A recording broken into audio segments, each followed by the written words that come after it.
तो नमस्ते to all of you. आज के सेशन में आपका स्वागत है। और जो हम लोग कर रहे हैं, जो लास्ट सेशन में हमने सारे नोटिफिकेशन और सर्कुलर डिस्कस किए थे, और इसका ये दूसरा पार्ट है, वो हम लोग डिस्कस कर रहे हैं।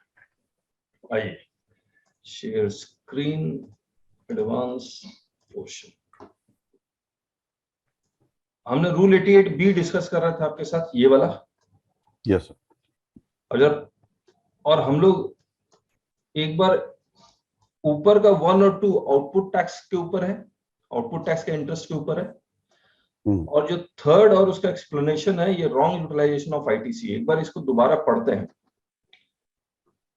ये जो थर्ड कह रहा है कि पीरियड डिटरमाइन कर रहा है, मतलब किस डेट से लेकर किस डेट तक इंटरेस्ट कैलकुलेट होगा। ये कह रहा है in case where interest is payable on the amount of ITC wrongly availed and utilized, availed and utilized in accordance with subsection 3 of section 50, the interest shall be calculated on the amount of ITC wrongly availed and utilized for the period. अच्छा, ये availed and utilized ये कहाँ लिखा हुआ है? What is wrongly availed and utilized? Hello, हाँ, ये कहाँ लिखा हुआ है? What is wrongly availed and utilized? Explanation 1 में लिखा हुआ है। अरे बता दीजिए। हाँ सर, ये एक्सप्लेनेशन 1 में लिखा है। मैं यहां लिख देता हूं ताकि याद रहेगा। हम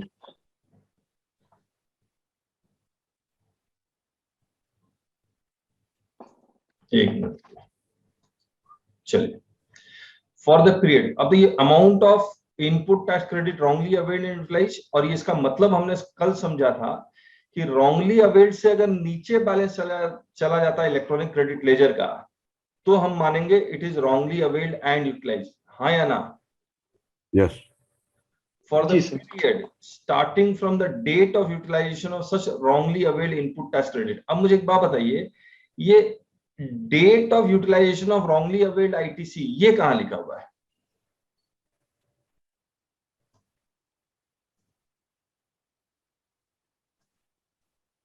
यही हम लोग मिस कर रहे थे। ये लिखा हुआ है एक्सप्लेनेशन 2 में, ये रहा। The date of utilization of such ITC shall be taken to be the ये। ठीक है, अब हम लोग दोबारा पढ़ेंगे।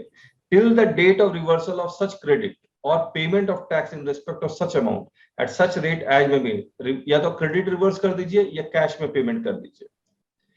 At such rate as may be notified under this, और नोटिफाइड रेट क्या है?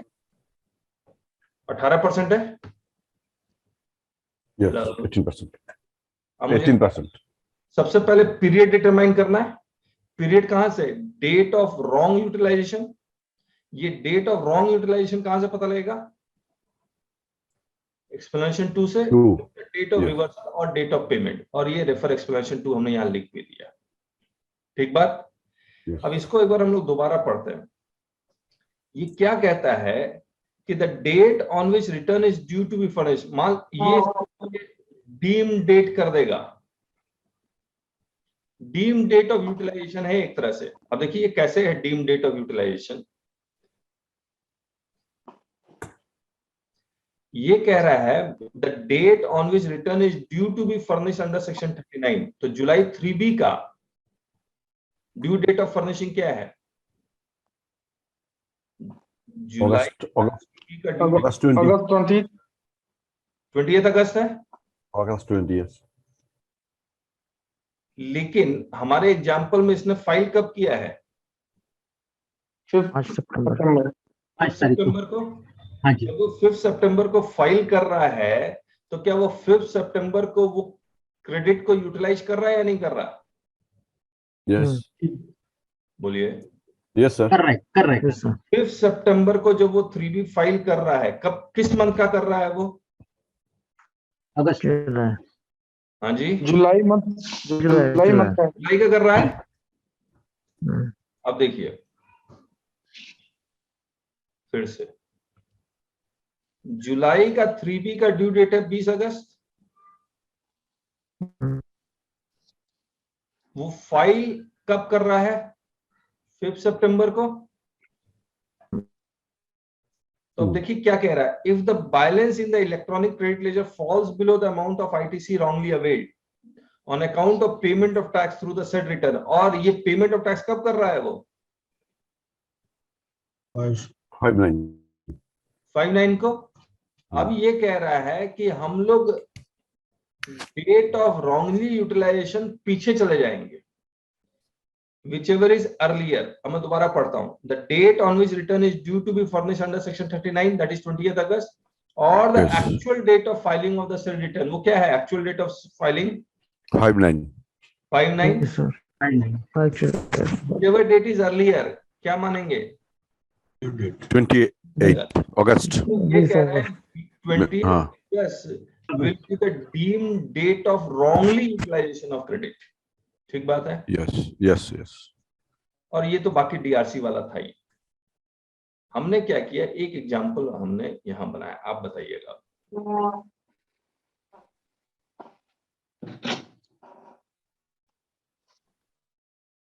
ये व्हाइट बोर्ड नजर आ रहा होगा आपको, ठीक है।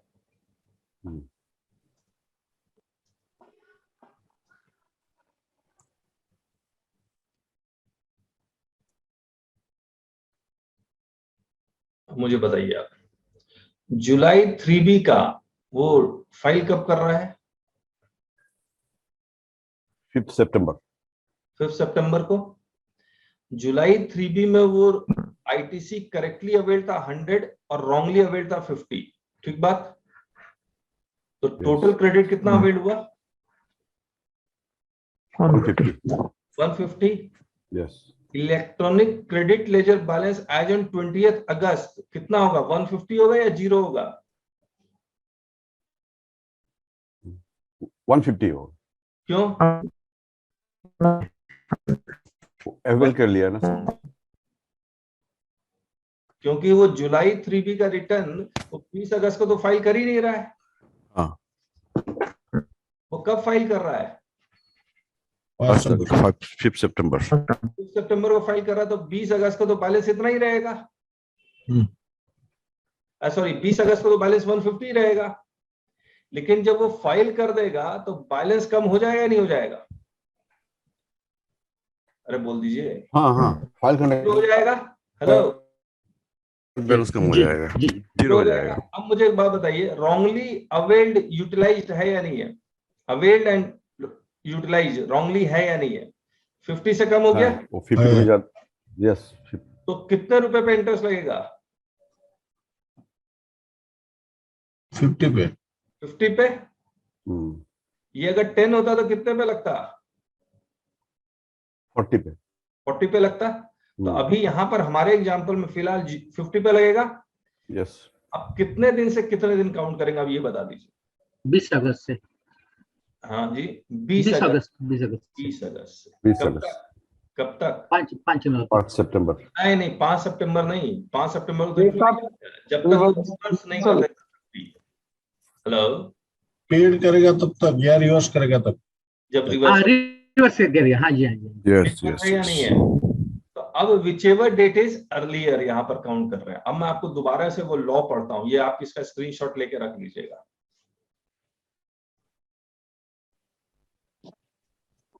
बंद कर दूं ये व्हाइट बोर्ड? सर यस कर। अब देखिए,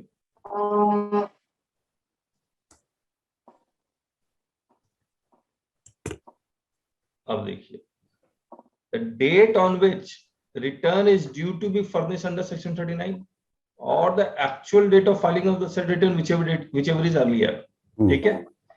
if the balance in the electronic credit ledger falls below the amount of, और ये whichever is earlier कब देखना है?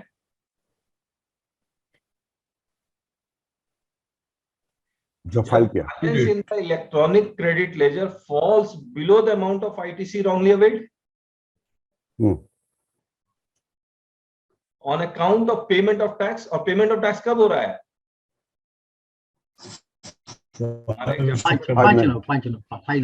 5 सितंबर को हो रहा है। हाँ जी। इस दिन यानी कि 5 सितंबर को, जिस 5 सितंबर को इलेक्ट्रॉनिक क्रेडिट लेजर का बैलेंस रॉन्गली अवेल्ड से भी कम हो गया। यस। उस केस में हम लोग जो डेट चेक करेंगे वो विचेवर इज अर्लियर चेक करेंगे। ठीक है या नहीं है? पे कहिए। जी हाँ सर। अब आप सोच के देखिए बुरा हो रहा है या नहीं हो रहा है?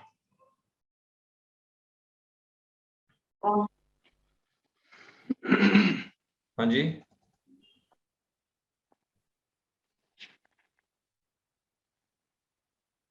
बुरा हो रहा है या नहीं हो रहा बताइए। आपका एक्चुअली में रॉन्गली अवेल्ड तो 5 सितंबर ही है। हाँ,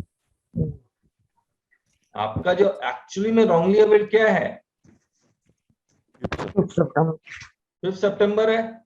हाँ जी हाँ जी। तो डेट कहां से काउंट होना चाहिए था? 5 सितंबर से। 5 सितंबर से काउंट होना चाहिए था। यहीं पर फंसे थे। यस काउंट कब से कर रहे हैं? 20/8 से 20/8 से। अगस्त से। हाँ जी यानी कि यहां पर वो, आप ये समझ लीजिए इस पीरियड में अवेल्ड के बेसिस पे, रॉन्गली अवेल्ड के बेसिस पे इंटरेस्ट लगा रहे हैं।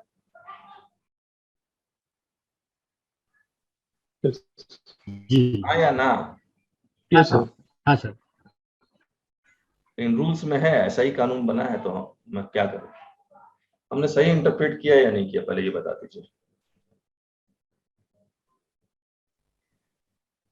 इज इट हाँ सर। करेक्ट? जी सर जी जी सर जी sir.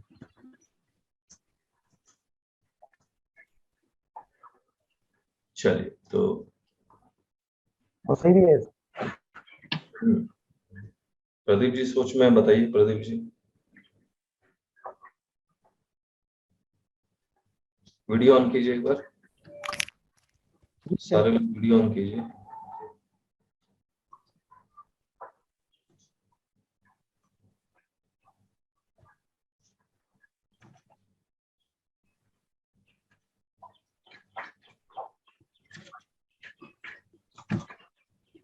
Put on the video please, let us discuss.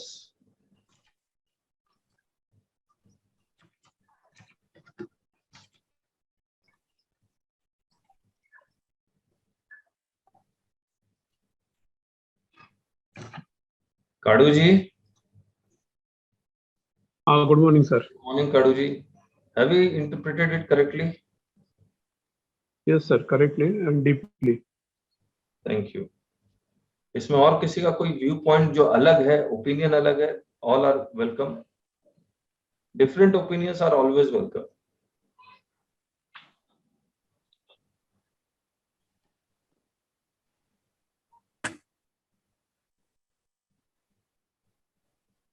चलिए प्रदीप जी, आपको कुछ कहना? नहीं सर, ठीक। क्लियर है। राजीव जी, संतोष जी, कुछ? नहीं सर, ठीक है, क्लियर है। डीपली लिया सर आपने। ठीक ठीक। जी सर। तो ये 88B रह गया था, मतलब रह क्या गया था, कल हम लोग फंस ही गए थे, समझ में नहीं आ रहा था कि रॉन्ग। अब हम लोग, आप अप्रिशिएट करेंगे कि मैं फंसा कहाँ था, कि मुझे ऐसा लग रहा था कि रॉन्गली अवेल्ड पे वो क्रेडिट इंटरेस्ट क्यों कैलकुलेट कर रहा है। 1 महीने का रॉन्गली अवेल्ड पे इंटरेस्ट कैलकुलेट हुआ या नहीं हुआ? हाँ सेक्शन कहता है रॉन्गली अवेल्ड एंड यूटिलाइज पे इंटरेस्ट कैलकुलेट होना चाहिए। यस रूल इस तरह से बना दिया गया कि कुछ 1 महीने के लिए, अगर मैं इसको थोड़ा सा, ये 5 सितंबर की जगह 5 अक्टूबर कर दूं, 5 नवंबर कर दूं, 5 दिसंबर कर दूं, लेकिन वो डेट कौन सा लेगा? 20 अगस्त। 20 20 अगस्त। 20 अगस्त को। तो वो जैसे जैसे ये लेट फाइल करेंगे रॉन्गली अवेल्ड के ऊपर, वो क्रेडिट कैलकुलेट, इंटरेस्ट कैलकुलेट करने लगेगा। ठीक बात है या नहीं है? यस तो यहीं पर मैं सोच रहा था ऐसा कर क्यों रहा है, लेकिन ऐसा लॉ, अगर ये रूल है जो लॉ के अगेंस्ट जाता है, तो ऑब्वियसली ये चैलेंज हो सकता है। ठीक बात है या नहीं है? हाँ सर। क्योंकि सेक्शन 50 सब सेक्शन 3 क्या कह रहा है कि रॉन्गली अवेल्ड एंड यूटिलाइज पे होना चाहिए। यहां पर जी हाँ, उन्होंने जो सर। विचएवर इज अर्लियर बनाया है वो नहीं बनना चाहिए था। यस जी दैट हाँ। Is against law. हाँ जी rule cannot override law, जी यस सर जी सर। जी sir. But it is overriding. हाँ होप जी यू अंडरस्टैंड। चलिए क्या बच गया, क्या बच गया?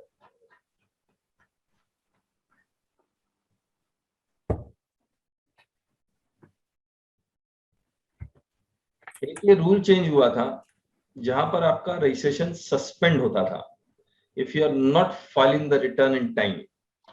जी सर। क्या आप लोगों ने फेस किया होगा? जरा बताएंगे क्या फेस किया है।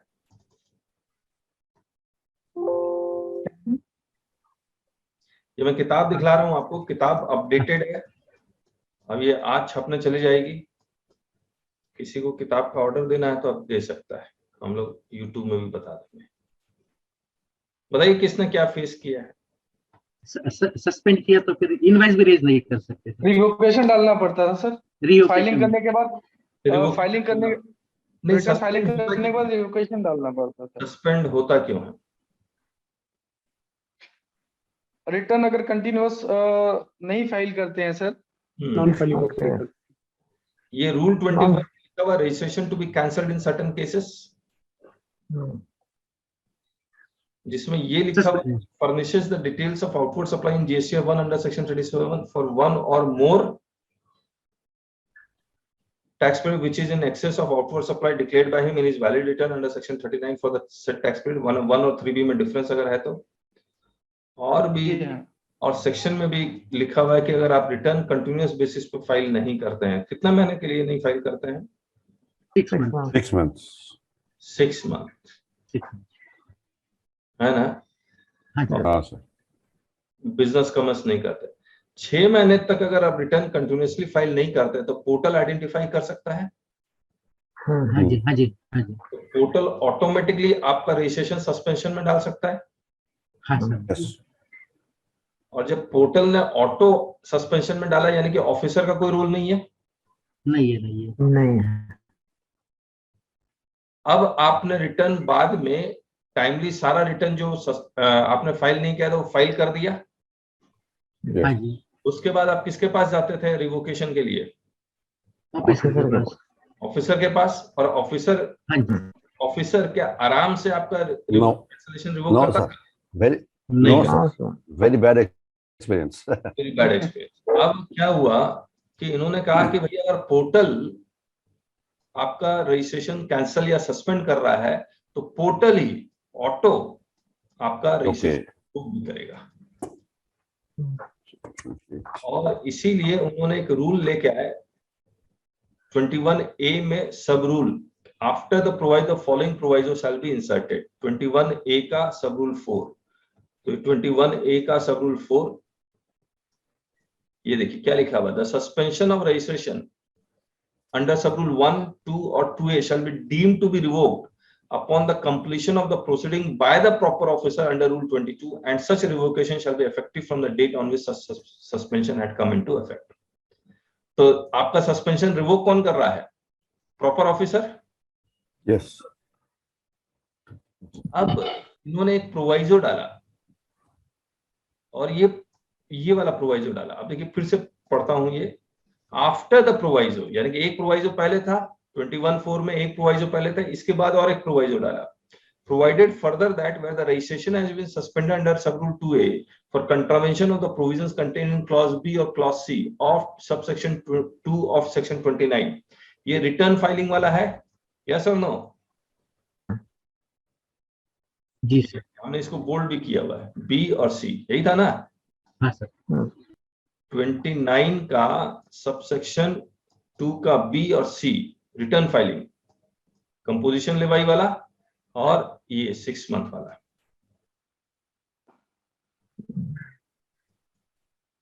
मैं यहां लिख देता हूं रिटर्न फाइलिंग के कारण, बस और कोई कारण नहीं है, याद रखिएगा।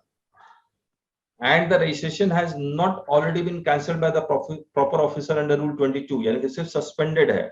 The suspension of registration shall be deemed to be revoked upon furnishing of all the pending returns। तो कौन कर रहा है ये काम? सस्पेंशन रिवोकेशन का काम कौन कर रहा है? प्रॉपर ऑफिसर नहीं कर रहा, पोर्टल कर रहा है, सिस्टम कर रहे हैं। सिस्टम कर रहा है। ठीक है, तो ये अभी तक इफेक्टिव नहीं हुआ। इफेक्टिव हो तो गया, नहीं इफेक्टिव है, लेकिन अभी तक कैंसिल सस्पेंशन पे सस्पेंशन में है, अभी तक प्रॉपर ऑफिसर को ही है। अच्छा, ये सिस्टम में अभी इफेक्टिव नहीं नहीं हुआ। नहीं हुआ। ओके ओके, चलिए जब हो जाए तो बताइएगा जरूर, किसी का अगर ऑटो होता है तो। अब ये देखिए, ये explanation 1 to rule 43, after clause C the following shall be inserted, namely explanation 1 to rule 43, मैं तो किताब में लिखा देता हूं। तो ये रजिस्ट्रेशन और EITC, input tax credit, rule 43 के बाद एक एक्सप्लेनेशन दिया हुआ है। अगर रूल 43 के बाद ये एक्सप्लेनेशन दिया हुआ तो ये एक्सप्लेनेशन कौन से रूल के लिए, 42 43 दोनों के लिए या फिर सिर्फ 43 के लिए?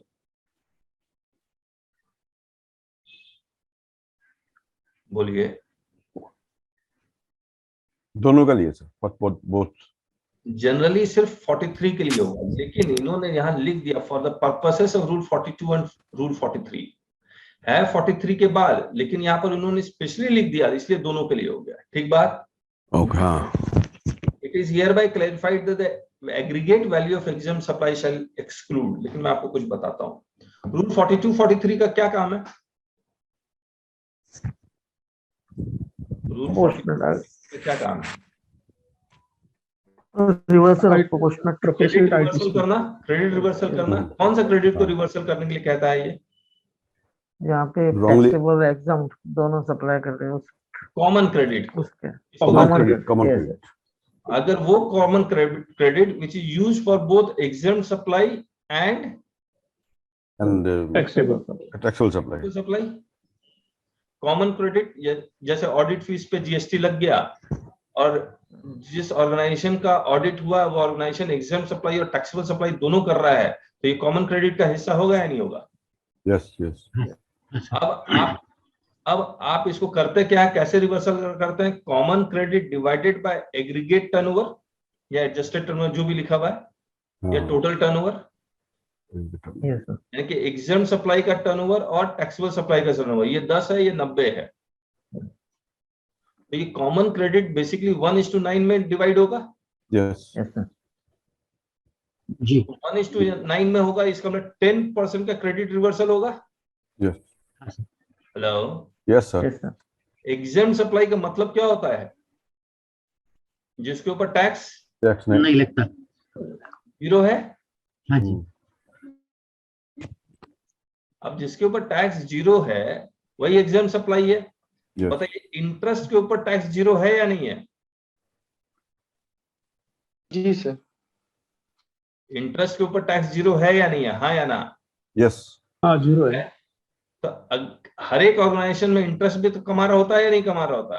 तो अगर मैं इंटरेस्ट को एग्जेम्प्ट सप्लाई का पार्ट मान लूंगा तो रिवर्सल ज्यादा होगा या कम होगा? इंटरेस्ट को एग्जेम्प्ट सप्लाई का पार्ट मान लूंगा तो ज्यादा होगा। ज्यादा होगा। ज्यादा होगा सर। आगे इंटरेस्ट भी जोड़ देता हूं यहाँ पर 2, तो ज्यादा होगा। ज्यादा। लेकिन अगर मैं इस एक्सप्लेनेशन में लिख देता हूं कि इंटरेस्ट को हम एग्जेम्प्ट सप्लाई का पार्ट नहीं मानेंगे तो रिवर्सल कम होगा। कम हो जाए। तो ये बी में इंटरेस्ट था, यहां पर कस्टम स्टेशन से इंडिया से टू प्लेस आउटसाइड इंडिया, इसको हटा दिया और डी ऐड किया। बोला the value of duty credit scripts, ये भी एग्जेम्प्ट सप्लाई है। तो duty credit scripts exempt supply है, इसको ऑफिसर सब इसको एग्जेम्प्ट सप्लाई मानता था और इसमें ऐड कर देता था, रिवर्सल ज्यादा करवाता था इसके कारण। राया, अब इसको एक्सक्लूड कर दिया गया। अब इस ड्यूटी क्रेडिट स्क्रिप्ट्स के कारण ज्यादा रिवर्सल होगा या कम रिवर्सल होगा? कम रिवर्सल होगा। इसका मतलब यही है। ठीक बात। अब आइए, ये हो गया। अब रूल 46 में आता हूं आपके साथ। रूल 46 इनवॉइस से रिलेटेड। बताइए, ई इनवॉइस किसको एप्लीकेबल है? 50 हाँ जी, 50 करोड़ एबव सर। जिसका टर्नओवर 50 करोड़ एबव हो। 20 करोड़ से ज्यादा। ना 20 20 करोड़ करोड़ 20 करोड़ 20 से ऊपर 20 करोड़ 20 है ना? हाँ सर 20 ठीक है, कोई एक्सेप्शन है?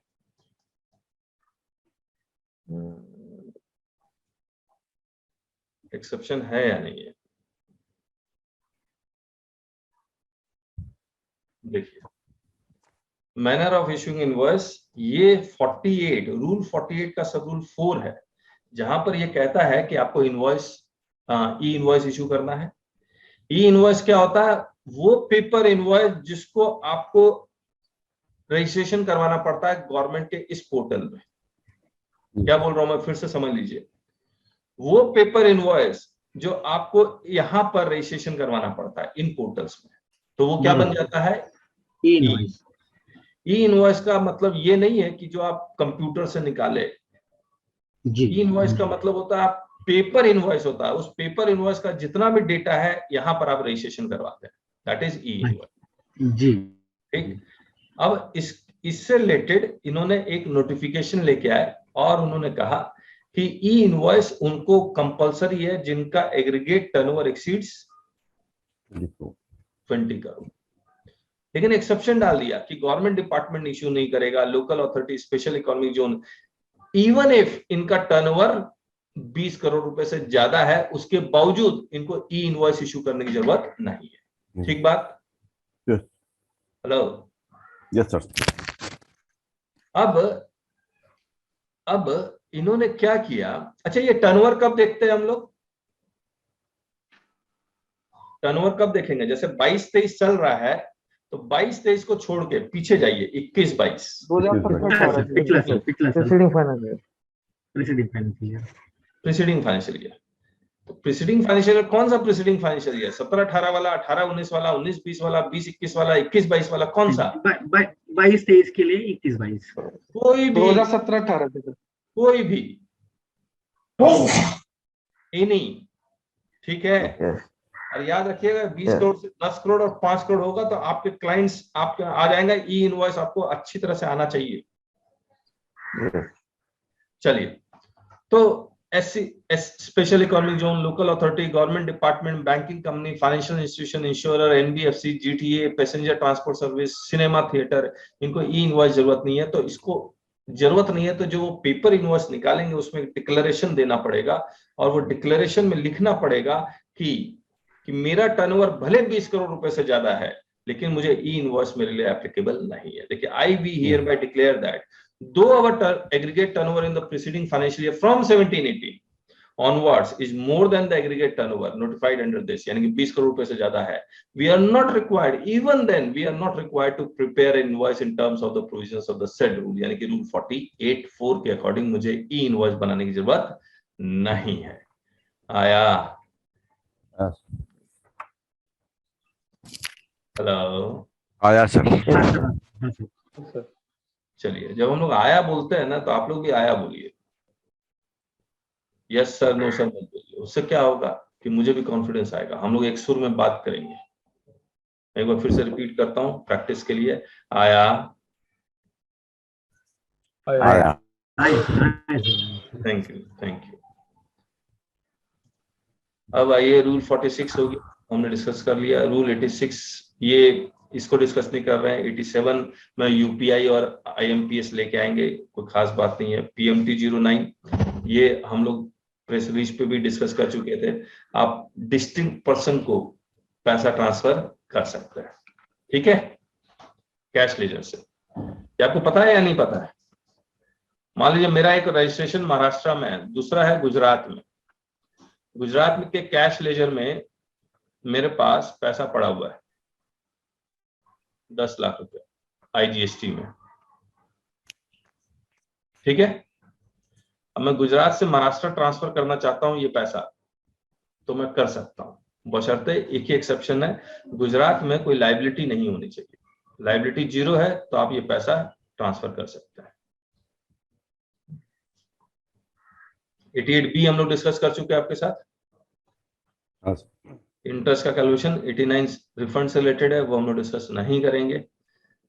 और 3B ये सब का हम लोग डिस्कस कर चुके हैं आपके साथ, ठीक है। फॉर्म्स ये सब डिस्कस कर चुके हैं। और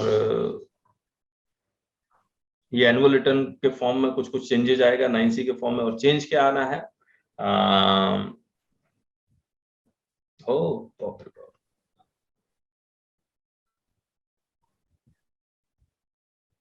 ये तो मैं अभी पढ़ रहा हूँ आपके साथ, लीजिए काम हो गया आपका।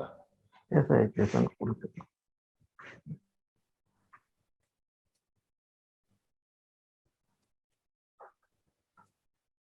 तो ये तो ध्यान ही नहीं दिया, हमें लगा सिर्फ फाइनेंशियल ईयर ये लोग चेंज करेंगे। तो आप सेपरेट करना होगा 5DEF। ये देखिए, for financial year 21-20 the registered person shall report non-GST supply separately and shall have an option to either separately report his supply as exempted and चलिए ठीक है, इसमें कोई चेंज नहीं है, चेंज नहीं है, चेंज नहीं है।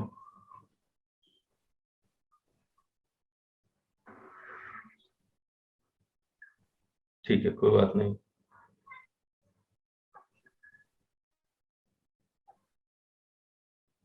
ठीक है, यहाँ 13 है, ये भी कोई ठीक है जैसा पहला, लेकिन ये चीज है again serial number 17-18 HSN code वाला अभी पूरा चाहिए। GST 9 का 17-18 HSN वाला एक बार निकाले, ये तो आपका काम बहुत बढ़ जाएगा फिर तो। CBIC के वेबसाइट में और आ जाओ भैया, यहाँ फॉर्म्स में जाके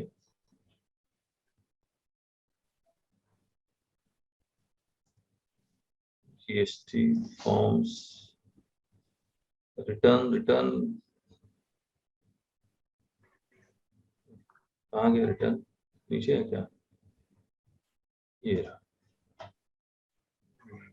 9।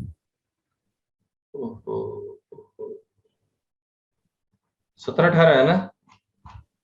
जी सर। आउटवर्ड सप्लाई और इनवर्ड सप्लाई का HSN मैंडेटरी। ओहो, after the words for taxpayer having annual turnover above 5 crore from financial year 21-22 onward, it shall be mandatory to report HSN code at 6-digit levels for taxpayers having annual turnover in the preceding year above 5 crore and at 4-digit levels for all B2B supplies for taxpayers having annual turnover in the preceding year up to 5 crore shall be inserted. कैसा लग रहा है? इसमें बहुत problem आ जाएगा। ये mandatory है, mandatory.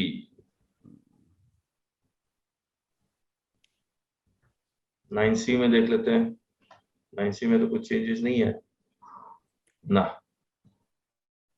तो जितना ऑप्शनल था वही ऑप्शनल है। PMT 03 तो रिफंड वाला है, ये PMT 06 वो UPI और IMPS लेके आएंगे, वो चालान में चेंज है।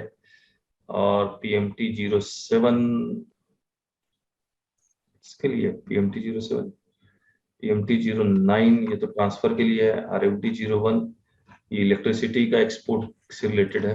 तो ये हमने पूरा कर लिया। कोई सवाल है तो बताइए।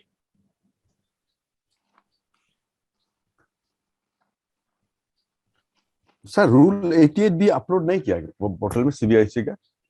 नहीं हुआ है क्या? कल मैंने देखा नहीं हुआ, आप इसलिए मैंने बोला कि अपलोड है कि नहीं। देखते हैं, ये रहा। क्या कल गलत देखा क्या मैंने, पता नहीं। ये 1 जुलाई 2017 से एप्लीकेबल है। ठीक है,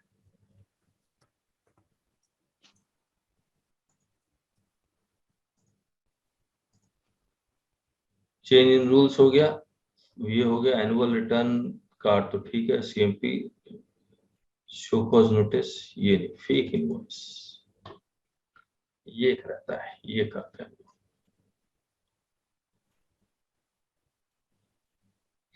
अच्छा मुझे एक बात बताइए, जरा ध्यान से देखिएगा, ए ने बी को एक इनवॉइस दिया विदाउट सप्लाइंग गुड्स और services, without underlying supply of goods और सर्विसेज और बोथ, ठीक है, ए टू बी। समझ में आ गया ये बात? यस। क्या जब ए ने कोई गुड्स सप्लाई ही नहीं किया, he has not supplied any goods, सिर्फ एक पेपर दिया इसको, पेपर इनवॉइस, तो क्या ए के ऊपर कोई टैक्स लायबिलिटी बनेगी? नहीं सर, क्यों नहीं बनेगी? तो उसने गुड्स का सप्लाई तो किया ही नहीं है, तो क्या हुआ? फिर लाइबिलिटी कहाँ आएगी सर? नहीं इनवॉइस इशू किया ना सर, इनवॉइस इशू किया, करेक्ट, क्यों नहीं बनेगी? क्योंकि गुड्स और सर्विसेज सप्लाई नहीं हुआ, यही बोल रहे हैं ना आप? जी हाँ सर। तो क्या हुआ?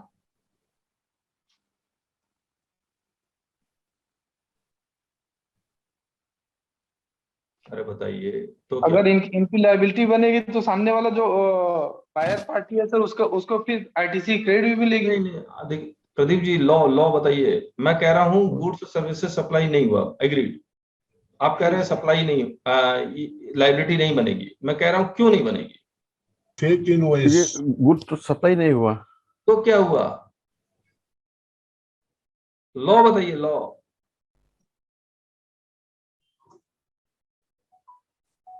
सेक्शन 9 के कंडीशन को सेटिस्फाई किया ये? सेक्शन 9 तो लेवाई है ना? लेवाई में लिखा हुआ सप्लाई होना चाहिए, सप्लाई होना चाहिए और बोथ। तो क्या सेक्शन 7 के कंडीशन को सेटिस्फाई कर रहा है? नो। ना सेक्शन 7 का कंडीशन सेटिस्फाई किया, ना सेक्शन 9 का कंडीशन सेटिस्फाई किया, तो ए के ऊपर कोई लायबिलिटी आएगी? नहीं। समझ में आ रहा है लॉ कैसे बोलना है? यस। आप मुझे अंग्रेजी बोलेंगे, मुझे नहीं समझ में आएगा। जी सर। पीएसटी का लॉ बोलना है, सेक्शन के साथ बोलना है। जी एक बात, हाँ। अब जब इसके ऊपर लायबिलिटी नहीं आएगी, तो क्या इसके ऊपर 73 होगा या 74? कुछ भी हो सकता है, 73 या 74? नो, 74 होगा।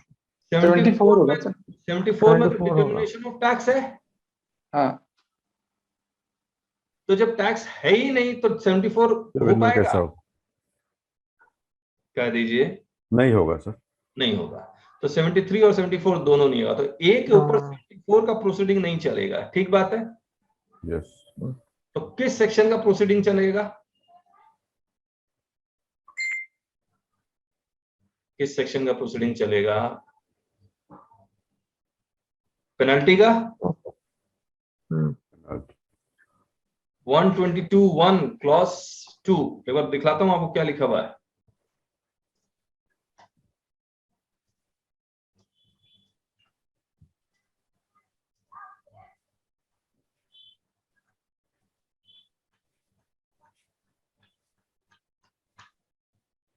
(122) penalty for certain offenses, और ये where a taxable person who issues any invoice or bill without supply of goods or services or both in violation of the provisions of this act or the rules made thereunder। एक बात, yes sir. अब मुझे एक बात बताइए, दोबारा आता है बी को समझते हैं। जब इसने एक पेपर इनवॉइस इशू किया, बी ने क्यों लिया वो पेपर इनवॉइस? गुड्स मिला ही नहीं, सर्विसेज मिला ही नहीं, आईटीसी अवेल करने के लिए, आईटीसी अवेल करेगा वो। आईटीसी अवेल करना। क्या इसने आईटीसी करेक्ट आईटीसी अवेल किया या रॉन्ग आईटीसी अवेल किया है? Wrong ITC. तो इधर Wrong ITC? 74 आ जाएगा। अब रॉन्ग आईटीसी अवेल किया है तो बेसिकली फ्रॉडुलेंट आईटीसी बोलेगा। यस यस, फ्रॉडुलेंट आईटीसी अगर है तो सेक्शन 74 एप्लीकेबल होगा या नहीं होगा? होगा सर। तो 74 में लिखा होना चाहिए ना फ्रॉडुलेंट आईटीसी। एक बार देखना पड़ेगा, 74 निकाल लेते हैं।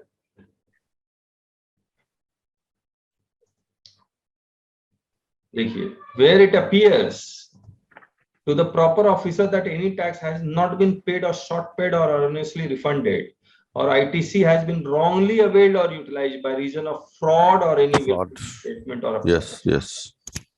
ठीक बात है।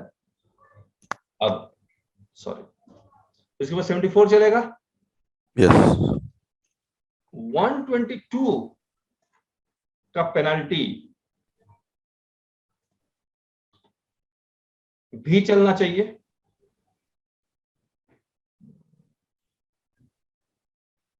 अरे बोलिए। जी हाँ sir. 120. 1A, any person who retains the benefit of a transaction Benefits of transaction. 1279 और सबसेक्शन 1। 2 में क्या था? 2 में क्या था? ए ने जो पेपर इनवॉइस इशू किया, या फेक इनवॉइस बोलता हूं मैं, ए ने जो फेक इनवॉइस इशू किया जिसके बेसिस पे बी ने क्रेडिट क्लेम किया। Yes, yes. अब जब बी ने जब क्रेडिट क्लेम किया तो 1A एप्लीकेबल हो गया उसको। हो जाएगा, हाँ। He retains the benefit of a transaction covered under clause 2, तो उसके ऊपर Yes. 122 सबसेक्शन 1A का भी पेनल्टी चलना चाहिए या नहीं चलना चाहिए? 74 तो ठीक है, 122 भी होना चाहिए या नहीं होना चाहिए? हाँ या ना? चाहिए, होना चाहिए सर। होना चाहिए सर। तो हमने काटा हुआ क्यों है?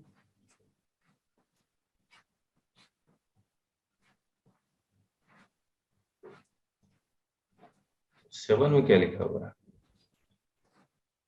बताइए? 7 का penalty takes or utilizes ITC without actual receipt of goods or services or both, either fully or partially in contravention of the provisions of this act or the rules made thereunder। तो मैं ये कह रहा हूं कि 122 subsection 1 clause 7 का penalty इसके ऊपर चलना चाहिए या नहीं चलना चाहिए? बी के ऊपर चलना चाहिए। हमने क्रॉस लिखा हुआ है, तो क्यों क्रॉस किया, जरा उसका जवाब चाहिए मेरे। कोई 74 का चलेगा लेकिन 122 का नहीं चलेगा, या 122 का 74 का नहीं चलेगा, कौन सा? एक ही क्राइम के लिए दो एक कुछ। यस, एक ही वॉलेशन के लिए दो जगह पेनल्टी नहीं लगती है। हाँ, कहाँ लिखा हुआ है? कहाँ लिखा हुआ है ये बात? ये तो याद नहीं है। हमने आपको बताया नहीं है, लेकिन देखिए इस क्लैरिफिकेशन में भी वो नहीं लिख रहे हैं। ये बात कहाँ लिखी हुई है? ये बात लिखी हुई है 75 में, सेक्शन 75 सब सेक्शन 13 में, if I am not wrong. 75 तो याद आ रहा है, 13 है या नहीं है वो देख लेते हैं। Yes, where any penalty is imposed, ये देखिए 75 subsection 13, where any penalty is imposed under section 73 or 74, no penalty for the same act or omission shall be imposed on the same person under any other provisions of this act। ठीक बात है? Yes yes. अब दूसरा सवाल ये आता है कि आप ये कह रहे हैं कि 74 और 122 में कोई एक चलेगा, तो मैं ये कहता हूं 74 छोड़ते 122 ही लगाते हैं। 74 में पेनल्टी तो 15% ही लगेगा,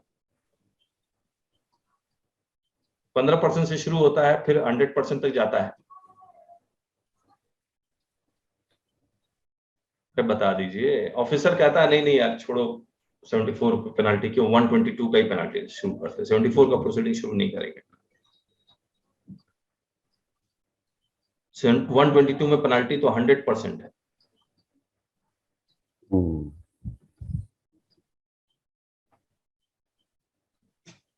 अरे जवाब दीजिए, आप लोग तो चुपचाप बैठ जाते हैं।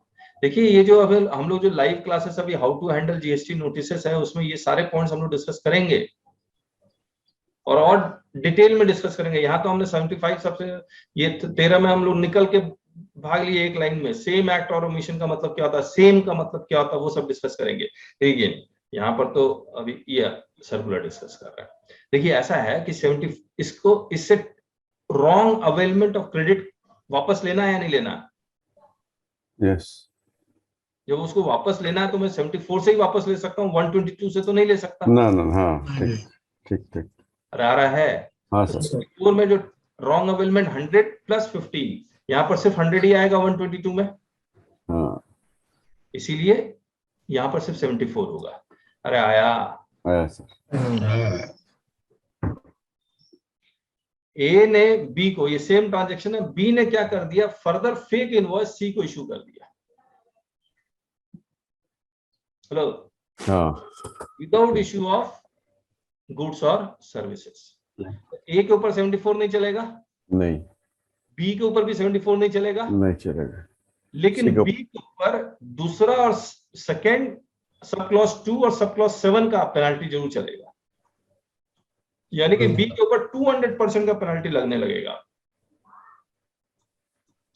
सेकंड का इसलिए क्योंकि he has issued fake invoice, yes 7 का इसलिए because he has availed fraudulent credit, forward credit yes. और सी को 122 चलेगा ही चलेगा। अरे आया 74 चलेगा ना सी को? नहीं, सी को हाँ 74 चलेगा, 74 चलेगा, सी को 74 चलेगा। ठीक बात? Yes sir. अच्छा, ऑडियो ठीक आ रही थी सबको? सर बीच में टूट गया था, पता नहीं मेरा इन मैंने सबको थोड़ा पूछना होगा हमको, आई एम इन डाउट। अच्छा, मेरा इधर टूट गया था। और बाकी लोगों को आ रही थी सर। आ रही थी? ठीक आ रही थी? Sir problem in my end then. आप बता दीजिएगा, बोल के बता दीजिएगा, चैट में लिखेंगे तो पता ही लगता फ्लो में। ठीक है, हम लोग उस वक्त ब्रेक लें क्योंकि हमें रिकॉर्डिंग भी अच्छी चाहिए ना। तो ये सर्कुलर पूरा वही एक्सप्लेन कर रहा है, और पेनल्टी के साथ साथ अरेस्ट का भी प्रोविजन चल सकता है 132। अरे आया। दूसरा, इसमें चार्टर्ड अकाउंटेंट और बाकी प्रोफेशनल भी अरेस्ट हो सकता है या उनके ऊपर पेनल्टी का प्रोविजन चल सकता है। याद रखिएगा, जो इस ट्रांजैक्शन को हेल्प कर रहा है करवाने में। ओके 122(1)(a) में मैं आपको दिखला देता हूं। 122(1)(a) देखिए, and at whose instance such transaction is conducted, जिसके कहने पे ऐसा ट्रांजैक्शन हुआ है, shall be liable to a penalty on an amount equivalent to tax evader or input tax credit availed or pass on। तो आपने बहुत सारे न्यूज में देखा होगा, CA chartered accountants are being arrested और penalty is being levied because of this. तो ये कंप्लीट हो गया। तो हमने ये सर्कुलर भी कर लिया अब आपके साथ। अब बचा क्या है?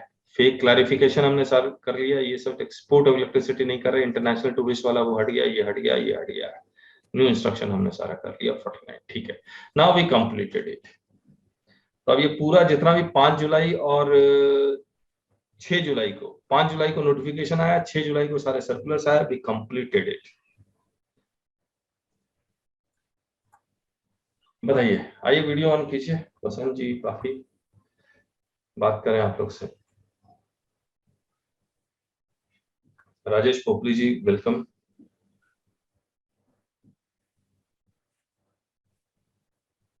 मनीष जी कल आप क्लास ज्वाइन नहीं कर पाए, वी आर सॉरी। आपको इंफॉर्मेशन लगता है लेट मिली, आपने लेट वो ग्रुप ज्वाइन किया।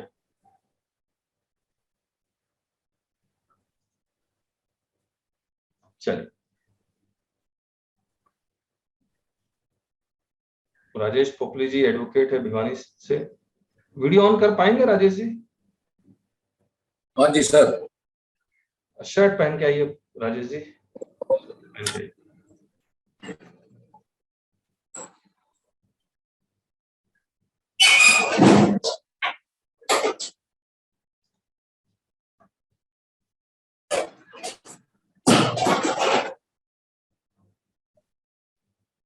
बताइए, ओपिनियन बताइए, कुछ और इसमें इनपुट देना चाह रहे हैं वो बता दीजिए।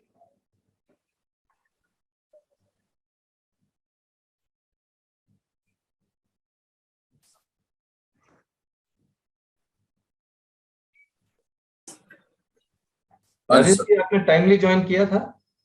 नहीं, अभी ज्वाइन किया सर। अच्छा, अभी तुरंत ही ज्वाइन किया आपने? ओके, तो यू मिस्ड। आप अपने बारे में थोड़ा सा बता दीजिए।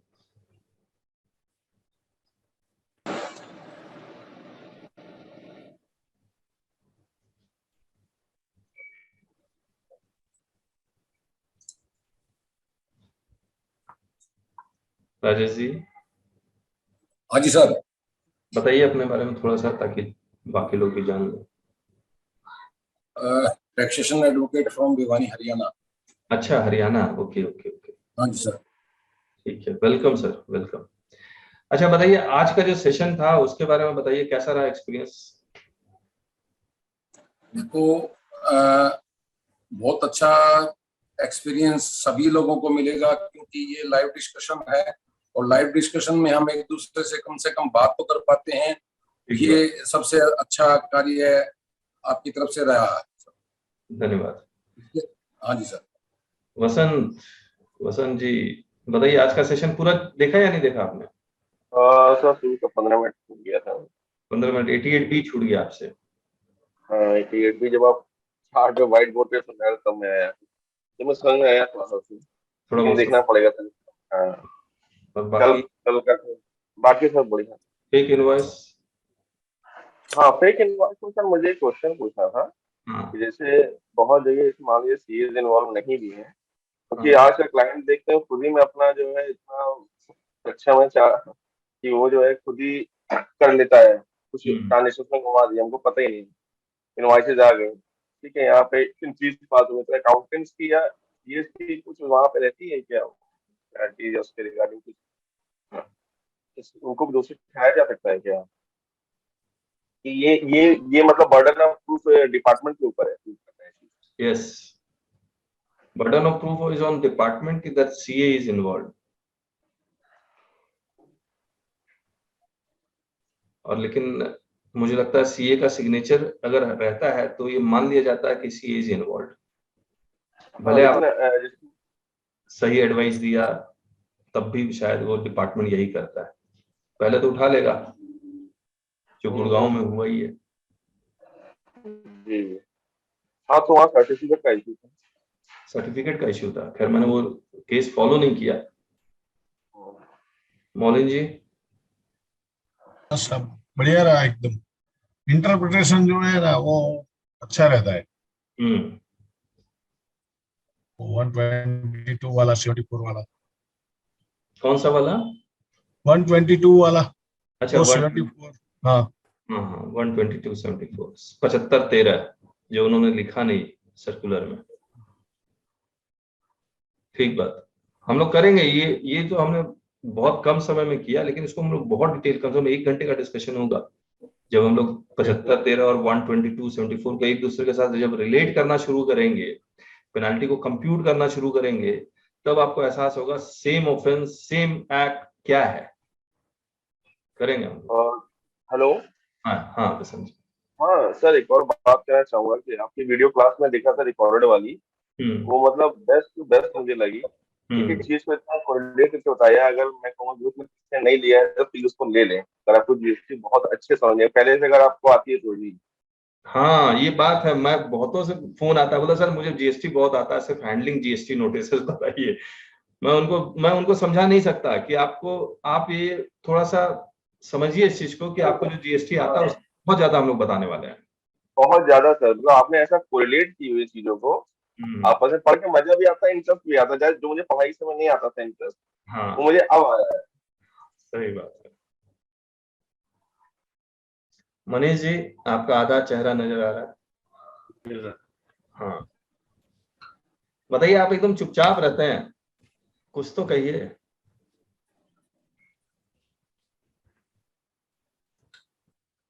सर ये पूछना था ब्रांडेड में है सर, ये जो आया है ब्रांडेड अनब्रांडेड गुड्स में जो है नोटिफिकेशन नहीं आया मनीष जी। अच्छा ओके प्रेस रिलीज आया, ये जो रेट नोटिफिकेशन है अभी बचा हुआ, तो जब आ जाए रेट नोटिफिकेशन तब मैं स्टडी करूंगा। तो अभी तो मैंने बहुत अच्छे तरह से पढ़ा भी नहीं है उसको, सिर्फ प्रेस रिलीज में पढ़ के छोड़ दिया है। और कोई सवाल? सर एक एक्सपोर्ट से संबंधित एक क्वेश्चन है सर। हाँ पूछिए प्लीज। जब हम एक्सपोर्ट करते हैं तब हम हैं ट्रेडर और हमने मिनिमम रेट के ऊपर एक्सपोर्ट किया है, 1% के ऊपर परचेज किया हुआ है, क्या हमको अपने परचेज के बिल एक्सपोर्ट करते समय उसके अंदर एक्सपोर्ट इनवॉइस के अंदर मेंशन करना जरूरी है या नहीं करना जरूरी? कंसेशनल रेट के ऊपर परचेज किया हुआ सर। मतलब you have exported the goods as a merchant exporter? Yes sir।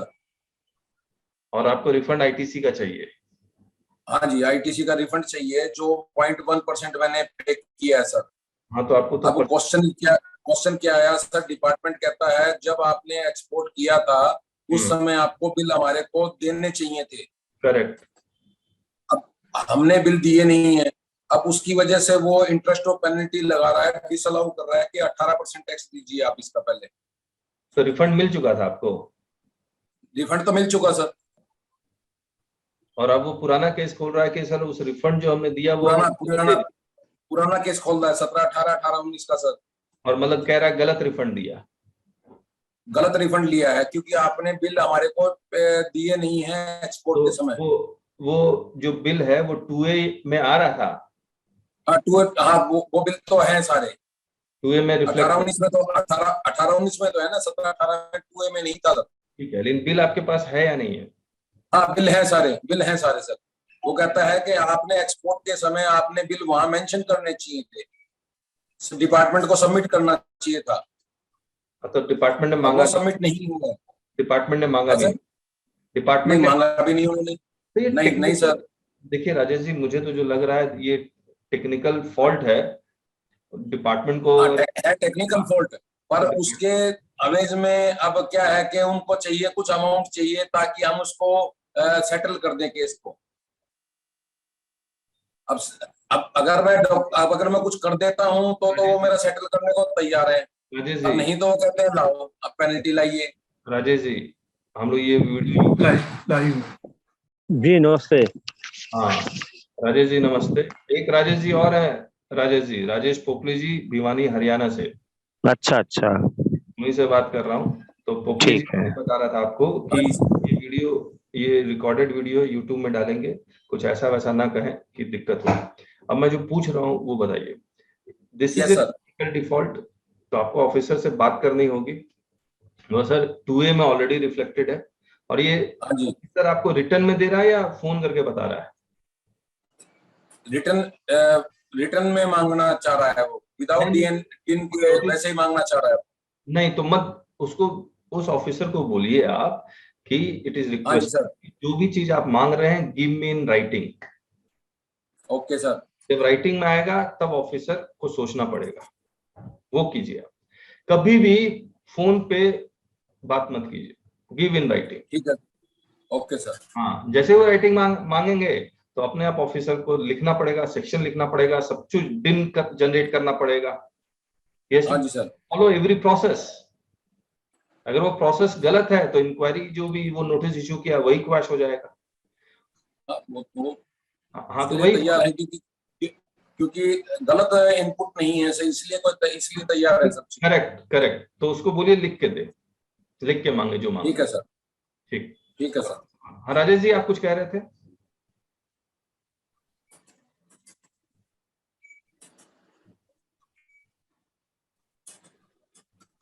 Rajesh ji? नहीं सर, कुछ नहीं। ठीक। चलिए, अब हम लोग का तो नोटिफिकेशन सर्कुलर सारा डिस्कस हो गया है। अब मैं 151 का रिप्लाई डिस्कस कर लें आप लोग के साथ? हाँ सर, कर लीजिए।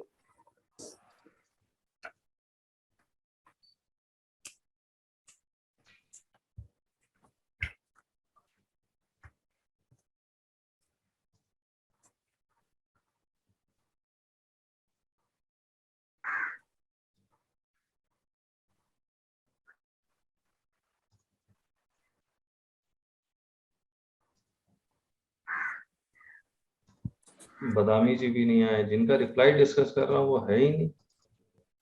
मौलिन जी तो हैं और राजेश जी भी हैं और वसंत जी भी है। ओके, और राजीव जी, सोनू शर्मा जी भी नहीं है। सोनू जी नहीं है।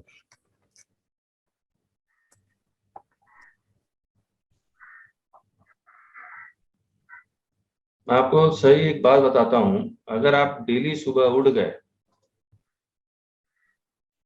तब तो ये क्लास हो जाएगी आपकी। छूट गया तो दिक्कत में आएंगे, क्योंकि रिकॉर्डिंग में उतना इंटरेक्शन तो होगा नहीं।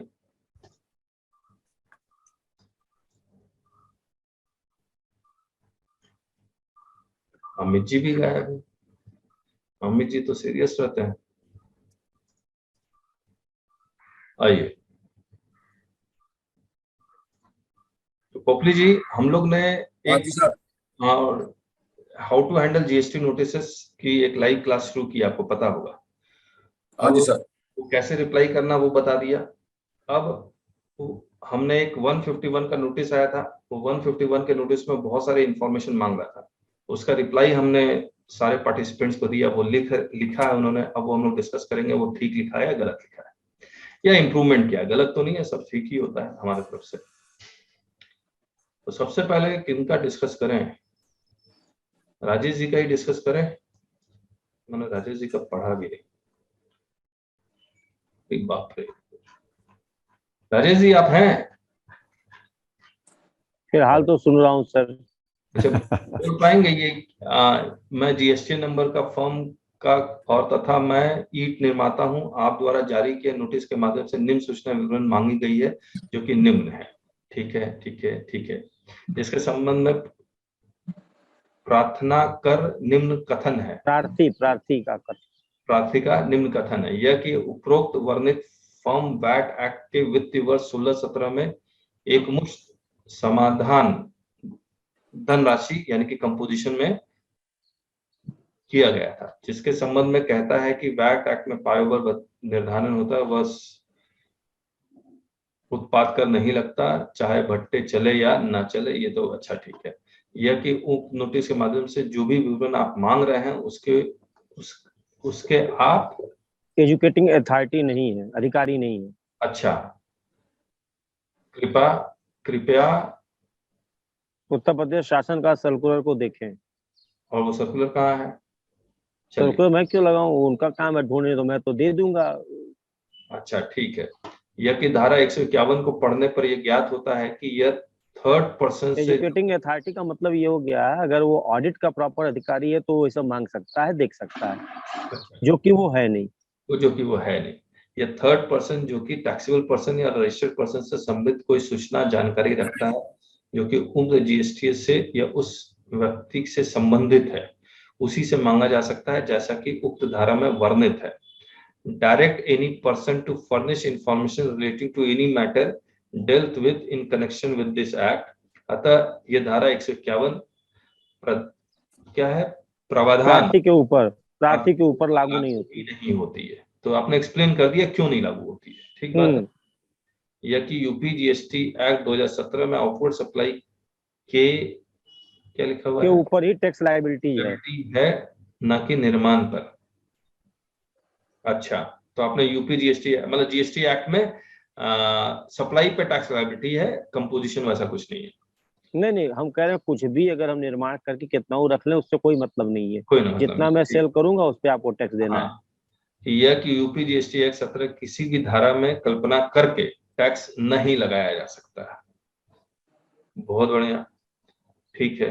यह कि प्रार्थी ने अपने समस्त रिटर्न दायित्व किया है, बिक्री खरीद आदि से संबंधित समस्त जानकारी दी हुई है। ठीक बात है।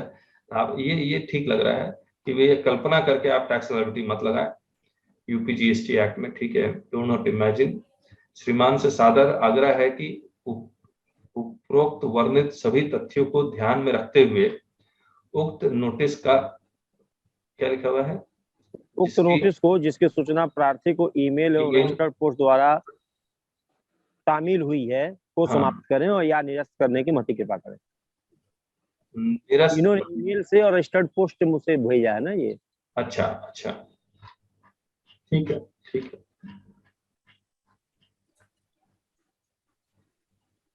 कहिए, आप लोगों को कुछ कहना है इसमें?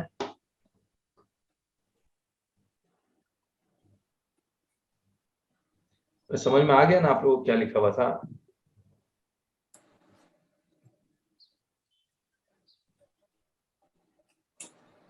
सर इसमें क्या डायरेक्टली बोल सकते हैं कि आप इस मतलब सूचना को पाने के अधिकारी नहीं है, आप मतलब ईगो हर्ट करना नहीं बोलना चाहिए, नहीं बोलना चाहिए। और बताइए राजेश जी, क्या एक्सपीरियंस है आपका? आप डायरेक्टली लिख रहे हैं कि आप अधिकारी नहीं हैं। आप उस नहीं, मैंने ये नहीं लिखा, मैं उनको बता रहा हूँ कि आप ऑडिट के प्रॉपर एजुकेटिंग अथॉरिटी, आप अधिकारी नहीं है। हाँ, तो अब लिख ही तो रहे हैं वो। इसलिए आप ये सब चीजें नहीं मांग सकते। हाँ, आप लिख ही रहे हैं ये बात। इसीलिए मैंने लिख दिया कि आप उत्तर प्रदेश सर्कुलर को देख लें जो शासन के द्वारा जारी है, हाँ, कि उसमें सब अधिकारियों के पावर को फिक्स किया गया है। को नोटिस के माध्यम से जो भी विवरण आप मांग रहे हैं उसके आप एग्जीक्यूटिव अधिकारी नहीं है, एजुकेटिंग अधिकारी नहीं है। हाँ, एडजुडिकेटिंग अधिकारी नहीं है, तो ये डायरेक्ट है। तो सही तो है, इसमें चोरी क्या है? ठीक है, लेकिन उनको ये मांगना है तो आप ऑडिट वाले को लिख दीजिए, साहब इनके फर्म की ऑडिट की जाए। तुमने मना थोड़ी किया है। ठीक बात है, ठीक बात है, लेकिन जो काम आपका नहीं है आप वो कर रहे हो। ठीक है, हमने एक बात बताई थी, never try to educate the officer. तो मैंने वो तो लिखा ही नहीं। यहाँ आपने पूरा एक्सप्लेन कर दिया 151 नहीं, ये मैंने लिखा है, ये मैंने यहाँ जो लिखा है वो ये बता रहे हैं कि एनी पर्सन को आजकल ये लोग बहुत गलत ढंग से डिफाइन कर रहे हैं। हाँ हाँ, लेकिन आपने एक्सप्लेन तो किया ना ये इंटरप्रिटेशन। मैंने ये लिखा कि जो लाइन लिखी है वो क्या कह रहा है इसको ध्यान रखें आप, इसलिए मेरे पे लागू नहीं है। ठीक है, ठीक है, और किसी को कुछ कहना बताइए।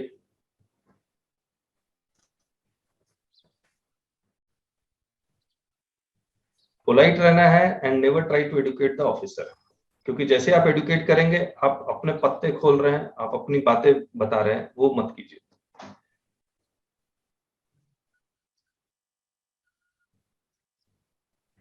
चलिए, मैं अब इनका नोटिस लेता हूं। इनका राजीव जी का, that I am sole proprietor this. There is a misappropriation between my inward supply and finished products. The tax that I have paid is less than what it should be. चलेंगे ना, थोड़ा सस्ते कुछ मिल सकते हैं।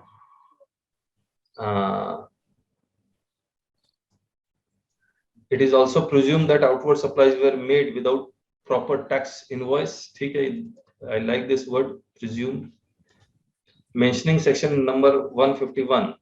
वन हटा सकते हैं, नंबर हटा, section 151, that mentioning section 151 you the following documents to produce before this date. ठीक है sir, the process of bricks manufacturing process is a complex process which involves many things other than coal and bricks. It is not possible to assess the number of bricks from the amount of coal used, so the assessed misappropriation if any is unavoidable. यहाँ पर आप राजीव जी आप तो admit कर रहे हैं कि there is a misappropriation.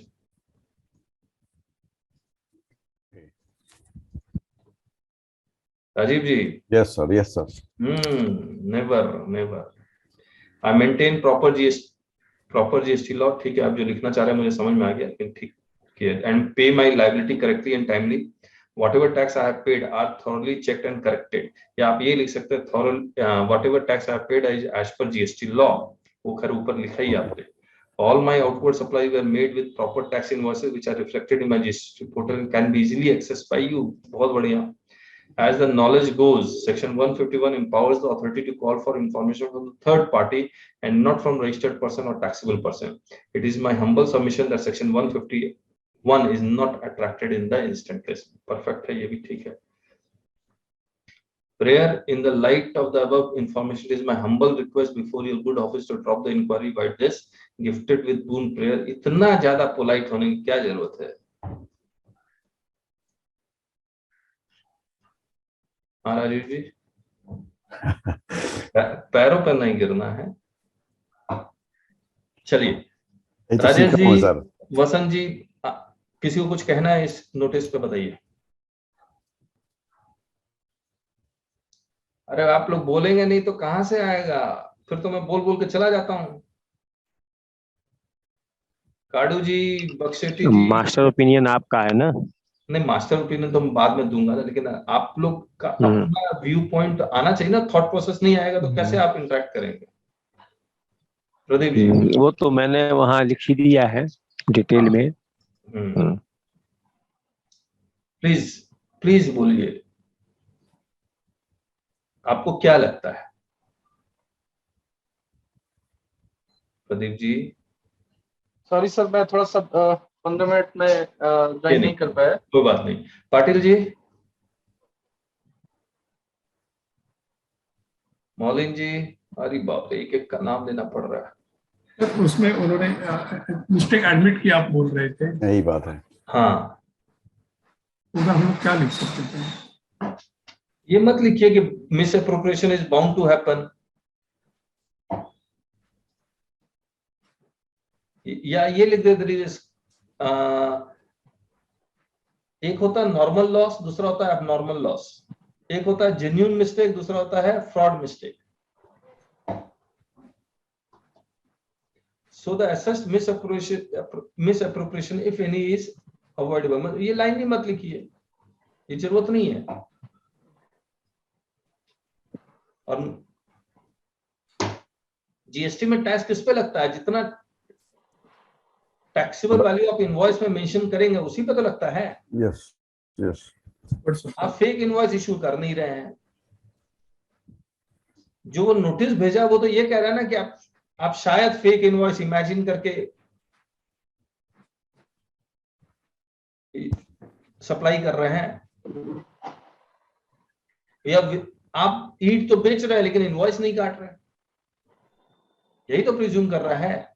ये देखिए, इसीलिए सर मैंने वैट एक्ट का वहाँ हवाला देते हुए लिखा है कि वहाँ भट्ठे रन करें न रन करें, हमें पैसे एक मुश्त देने ही देने थे, चाहे एक ईंट बने चाहे न बने। हाँ, राजेश जी का ये पॉइंट। अब ऑफिसर ये सोच रहा है कि वैट के रिजिम में मेरे को 2 लाख रुपया टैक्स आता था और जीएसटी के रिजिम में से 50,000 आ रहा है, तो 1.5 लाख अब वो एज्यूम कर रहा है कि मैंने विदाउट टैक्स इनवॉइस ईंट सप्लाई की है। यही तो बात है।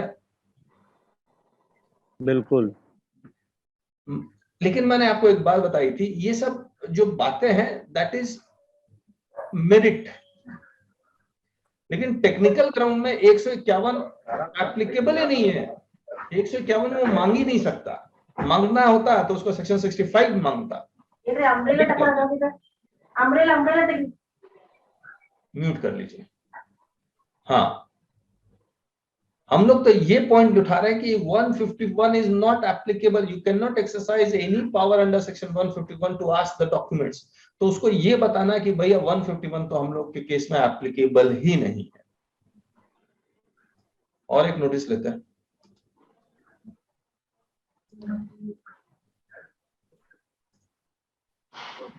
मौलिन जी है ना? हाँ, मौलिन जी का पढ़ लीजिए। In the matter of this and in the matter of notice dated received on this for submitting document mentioned under section 151 of Uttar Pradesh. Replied, we have received the said notice on this date. In the said notice you would have cited certain discrepancies that is not mentioned. ये क्या लिखा है मौलिन जी? इन mention नहीं किया है। Statement डिन mention करना जरूरी नहीं है। ओके। हाँ, सेंटर को जरूरी है। ओके, चलिए। Furthermore, I would like to state that your good self has not mentioned the registered person detail whose matter is pending with you and I have to submit, for which I have made financial transaction. तो ये basically indirectly आप ये कहना चाह रहे हैं, लेकिन clarity नहीं आ रही है कि थर्ड पर्सन से मांग सकते हैं। यही तो है। फिर I am describing 151, ठीक है। So your honor is requested to send the detail of registered person details with whom I have made financial transaction, so I can submit proper submission. बताइए मौलिन जी के लेटर पे कौन क्या कमेंट करना चाह रहा है?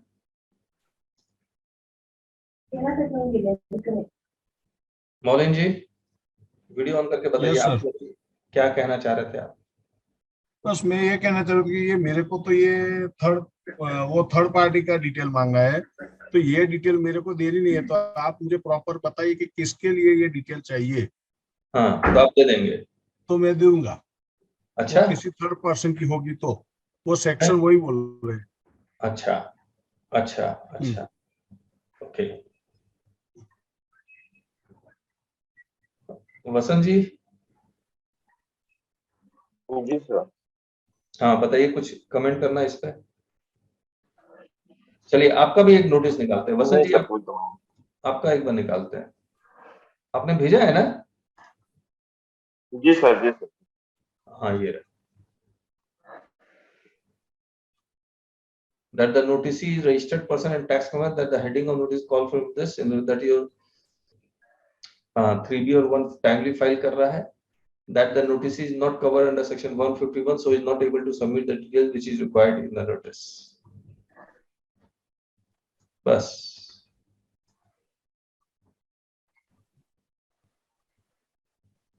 ठीक है सर। मेरे से बात नहीं की मैंने सेक्शन 151 की बात की। ठीक है, कुछ बता देते क्यों एप्लीकेबल नहीं है 151 आपके ऊपर? अच्छा, तो सेक्शंस को आप सेक्शन का मतलब पूरा कोट कर सकते हैं। आपने कहा सेक्शन भी लिख सकते हैं, लेकिन थोड़ा सा रीजन बताते ना, जैसे राजेश जी ने एक्सप्लेन किया है ये रीजन, कुछ तो रीजन बताइए उसको। अब हम लोग ठीक पॉइंट पे आ रहे हैं, हम लोग को सिर्फ ऑफिसर को ये बताना 151 हमारे ऊपर एप्लीकेबल नहीं है, जो राजेश जी ने रीजनिंग दी है, बस इतना ही बोलना है कि 151 is not applicable to us. उसके पास पावर है नहीं है ये इंपॉर्टेंट नहीं है, लेकिन 151 is not applicable to us, बस इतना ही बोलना है। और 151 में क्या लिखा हुआ है ये भी वहां पे लिख दें यहाँ पे। 151 तो वो सारा चीज लिखना है जिससे आप एक्सप्लेन कर सके कि 151 एप्लीकेबल नहीं है, और बहुत कम शब्दों में, बहुत कम शब्दों में, ज्यादा इंटरप्रेट नहीं करना। राजेश जी ने इंटरप्रेट कर दिया, कहा पढ़ने से ये ज्ञात होता है कि थर्ड पर्सन से, जो कि टैक्सेबल पर्सन या रजिस्टर्ड पर्सन संबंधित कोई सूचना जानकारी रखता है जो कि उक्त जीएसटी नंबर से या उस से संबंधित हो, उसी से मांगा जा सकता है। ये सब बहुत ज्यादा एक्सप्लेनेशन है, जैसा कि धारा में वर्णित है। ठीक है, हिंट दीजिए उसको, ऑफिसर को, कि क्यों वो 151 आपके ऊपर एप्लीकेबल नहीं। मैं आपको दिखलाता हूं, बदामी जी है नहीं, लेकिन मैं उनका भी डिस्कस करता।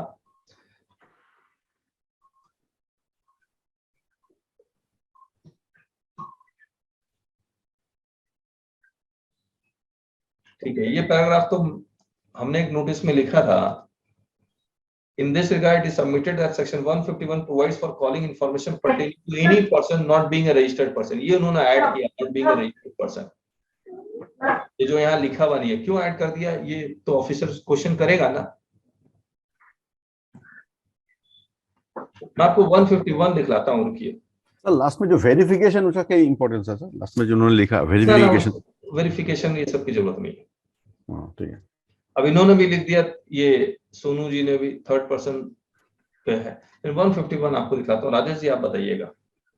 मैं अगर लिखता, मैंने ये power to call for information है। 151 में ऑब्लिगेशन टू फर्निश रिटर्न है। 152 में लिखा हुआ no information with respect to any matter given for the purpose of 150 और 151। 150 और 151, इसमें 152 आ रहा है। तो अगर मैं ये लिखता हूं कि if the 151 is read with section 150 and 152, it can be inferred या interpreted that this information which can be called which can be Patil ji आपका पाटिल जी ओहो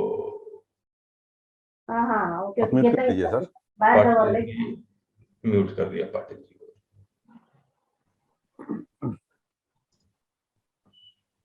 So if the section 151 is read with 150 and 152, it can be inferred that the information can be asked only from the third person.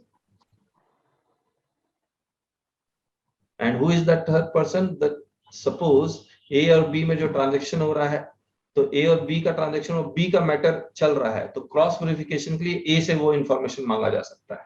तो लेकिन इतना example नहीं लिखना है, सिर्फ ये लिखना है 150 read with 151 and 151 read with 150 and 152, it can be inferred that it can be asked only from third person, only for cross verification। और फिर जो एक लाइन है जो बदामी जी ने लिखी है, वो हम लोग उसको लिख सकते हैं, ये वाली लाइन।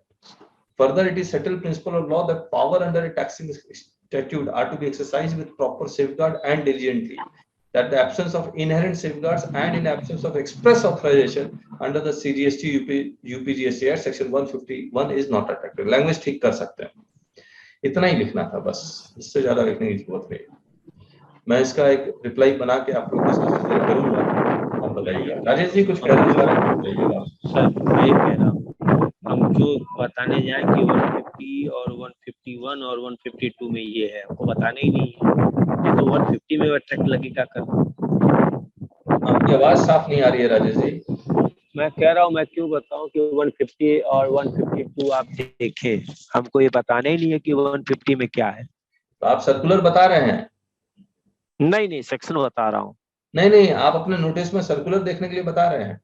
वो सर्कुलर तो इसलिए देखने के लिए बता रहा हूँ क्योंकि वो प्रॉपर अफसर ही नहीं है उस चीज का, ये मैं कह रहा हूँ। नहीं राजेश जी, मैं ये कह रहा हूँ, आप अगर ये कह रहे हैं कि वो प्रॉपर ऑफिसर नहीं है, इसका मतलब अगर प्रॉपर ऑफिसर बन जाए तो 151 में आपसे मांग लेगा?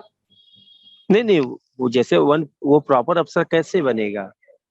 आप जब ये उसको एलिज कर रहे हैं कि आप प्रॉपर ऑफिसर नहीं है, इसका मतलब कोई ना कोई प्रॉपर ऑफिसर एग्जिस्ट करता है 151 में, जहां से इंफॉर्मेशन मांग सकता है। बिल्कुल नहीं, तो फिर उसके लिए तो उसको एक प्रोसीडिंग स्टार्ट करनी पड़ेगी ना। मैं वही कह रहा हूँ राजेश जी, ऑडिट की। सिंपली ये कहना है कि 151 ही वो प्रॉपर अफसर हो पाएगा ना, तो प्रॉपर अफसर ऑडिट का वो होता नहीं है। चलिए ठीक है, ओके। और बाकी लोग कुछ और कहना चाह रहे हैं? देखिए मैं आपको बता देता हूँ, हम लोग क्लास है ना सब, आवाज ठीक आ रही है? आपकी आवाज सारी गायब हो गई है। आवाज कट गई थी सर। अच्छा ठीक है। अब मैं ये कह रहा हूं कि आप लोगों को मेहनत करनी पड़ेगी बहुत ज्यादा। मॉर्निंग शार्प 6:30 AM उठना पड़ेगा, 8:30 तक क्लास चलेगी, और फिर थोड़ा बहुत पढ़ना भी पड़ेगा, तब जाके मैं जो कह रहा हूं वो आपको समझ में आएगा। नहीं तो वो देखिए क्या है, एक हमारे लॉयर हैं दिल्ली के जीके मित्तल साहब, उनकी बातें वही समझ सकता है जिनको जीएसटी आता है अच्छी तरह से। बाकी लोगों को लगेगा कि अरे ऐसे ही है, लेकिन वो इतना अच्छा बोलते हैं वो जेके मित्तल, अगर आपको मौका मिले, एकदम क्रिप्टिक बोलेंगे लेकिन उसको समझने के लिए ताकत चाहिए। तो मैं आपके लेवल पे ही आ रहा हूं, आके बता रहा हूं और डिटेल में बता रहा हूं, लेकिन आपको मेहनत तो करनी पड़ेगी ना। आप मेहनत नहीं करेंगे तो नहीं होगा। ऐसा लगेगा एक शोले फिल्म आई थी, देखा और फिर उसका डायलॉग भी थोड़े दिन बाद थोड़े बहुत डायलॉग याद रहेंगे, फिर भूल जाएंगे। आपको याद करना ही पड़ेगा। याद नहीं करेंगे तो आप लिख नहीं पाएंगे, एक नोटिस आप ढंग का नहीं बना पाएंगे, रिप्लाई बना ही नहीं पाएंगे। आप कहना कुछ, दिमाग में कुछ चल रहा होगा, पेपर पे कुछ और लिखा जाएगा। आपका समझ रहे हैं आप? तो अगर आप अच्छा जीएसटी सीखना चाहते हैं तो आपको मेहनत तो करनी पड़ेगी ना। इस सुबह 6:30 से 8:30 तक क्लास लेने के लिए मैं कम से कम 2 घंटे खुद पढ़ता हूं, तब यहां पर आके आपके साथ बैठता हूं। लेकिन अगर आप मेहनत नहीं करेंगे तो मैं भी मेहनत नहीं करूंगा। उससे क्या होगा कि आप सवाल पूछेंगे नहीं, फिर मुझे मेहनत करने की जरूरत ही नहीं पड़ेगी। फिर मुझे लगेगा कि एमए पार्टिसिपेंट्स हैं, मैं भी एमए वही बोल के चल दूंगा। लेकिन मैं वाकई में अच्छा जीएसटी सीखना चाहता हूं और सिखलाना चाहता हूं, इसीलिए मैं आपसे रिक्वेस्ट कर रहा हूं कि आप लोग पढ़िए, याद कीजिए, याद करना पड़ेगा अगर अच्छा जीएसटी सीखना चाहते हैं तो। नहीं याद करेंगे आप कुछ नहीं लिख पाएंगे, ये गारंटी है। ये मैं स्टूडेंट्स को भी कहता हूं। लेकिन हम लोग का स्कूल का सिस्टम ही खराब है शुरू से। रटो मत। अरे भैया ठीक है, मान लिया रटो मत। स्कूल वाला इसलिए कहता था कि समझ में नहीं आया। मैं ये कह रहा हूं समझ में आ गया ना, अब रट लो। रूल 88 भी समझ में आ गया, रट लीजिए, याद कर लीजिए। टाइम लगेगा 2-3 पेज याद करने में, उसके बाद स्मूथ होता जाएगा जैसे जैसे आप याद करेंगे। तो आप ये मान के चलिए, आपको प्रैक्टिसिंग आप 15 साल से हो, 20 साल से हैं, कि जब आप जीएसटी सीख रहे हैं तो you become a student. Nursery, कभी नर्सरी की तरह बिहेव कीजिए, नर्सरी के स्टूडेंट की तरह, कभी क्लास 5 के स्टूडेंट की तरह, कभी क्लास 12, कभी ग्रेजुएट की तरह, और अच्छे सवाल करिए। और अच्छे सवाल तभी करेंगे जब आप पढ़ेंगे, नहीं तो नहीं होगा। पढ़ना याद करना, पढ़ना याद करना, नोटिस अगर आप ड्राफ्टिंग सीखना चाहते हैं तो। नहीं तो रिटर्न फाइलिंग तो क्लरिकल काम है, बहुत लोग कर रहे हैं, आप भी कर ही रहे हैं। ठीक है, हाँ सर। चलिए,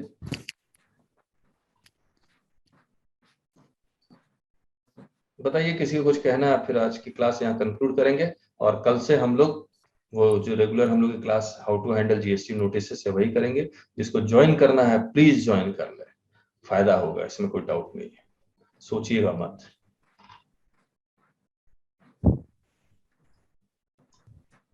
अनम्यूट कीजिए प्रदीप जी आप। सर क्लास को कैसे ज्वाइन कर सकते हैं सर? आप वेबसाइट विजिट कीजिए, या फिर मैं आपको यूपीआई, आप वेबसाइट विजिट करके कीजिए, आप उसमें फीस चेक कर लीजिए और पेमेंट कर दीजिए जी। अच्छा, बस।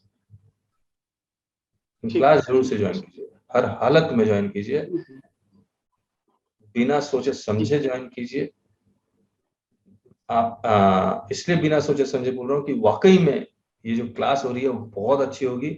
हमने तो ओपन चैलेंज लिखना शुरू कर दिया, बहुत ही हम्बली कह रहे हैं, हाथ जोड़ के कह रहे हैं कि हमसे अच्छा कोई नहीं करवाएगा, ये गारंटी है, क्योंकि इतना टाइम देना होगा।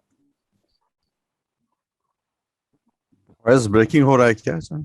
ऑडियो ब्रेक हो रहा है सर। हाँ, ऑडियो ब्रेक हुआ था। ठीक ठीक, रुकिए मैं कुछ बंद कर देता हूं ताकि ऑडियो ब्रेक ना हो।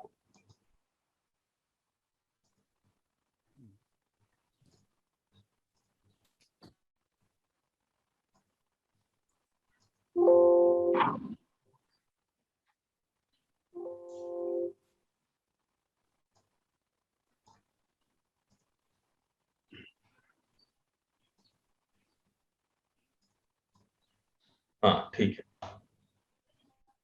तो मैं ये कह रहा था कि ये क्लास आपको हर हालत में ज्वाइन करनी चाहिए, क्योंकि हम लोग बहुत हम्बली लिख रहे हैं। Open challenge, no one can teach better GST than us, क्योंकि जितना टाइम हम लोग दे रहे हैं वो और कोई देगा नहीं। मेरे से बड़े बड़े लॉयर्स हैं जो हाई कोर्ट जाते हैं, सुप्रीम कोर्ट जाते हैं, जीएसटी के कानून को पढ़ते हैं, केस लड़ते हैं, लेकिन उनके पास टाइम भी तो होना चाहिए।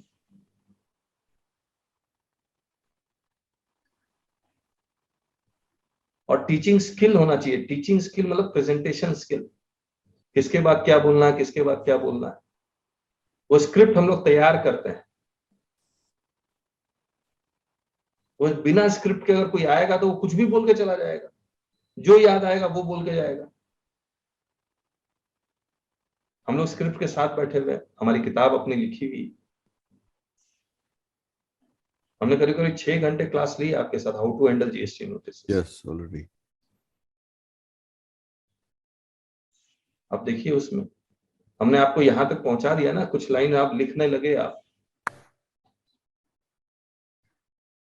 क्लास टाइम ये मॉर्निंग रहेगा सर? Morning 6:30 to 8:30।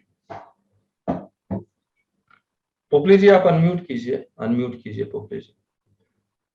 ये टाइमिंग बहुत अच्छा टाइमिंग है, और सुबह का मॉर्निंग के अंदर हम डिस्कस कर पाते हैं। दिन में हम बिजी हो जाते हैं, इसलिए मॉर्निंग का ही समय रखें, ज्यादा अच्छा रहेगा। 3 साल से हमने यही टाइमिंग फिक्स किया हुआ है।